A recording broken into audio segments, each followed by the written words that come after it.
Hello guys, magandang buhay. Ito naman po si ako mag-share ng Chinese na mga lutuin dito sa Hong Kong.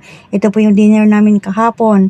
Chicken wings po yan at aking minarinate na po ng a bit of sugar, soy sauce and cornstarch. Ito naman ay hinihanda ko na rin ang gulay na aking ibuboil. Boil lang daw po sabi ni Madam. Ito po ay ang broccoli at ang Chinese cabbage. Bali dalawa lang po ang aking putahing niluto kahapon. Gawa ng marami siyang leftover nung tanghali na in-order niya.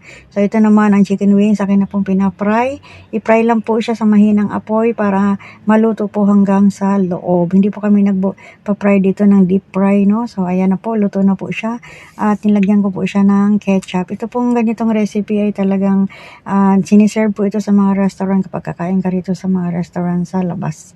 Ayan po, chicken wings with ketchup, no? Try nyo po nang inyo rin pong matry ang lasa po niya. Napakasarap. Ito naman po, nagbo-boil na ako ng gulay natin, no? Ayan, boil lang po yan at laglagyan ko lang po siya ng konting chicken powder para magkalasa. So, napaka-healthy po ng mga pagkain dito. Hindi po sila gumagamit ng mga asin, no? So, ayan po ang ating gulay. Ready to serve na po. Ayan po. Napakasimple lang ang luto na yan.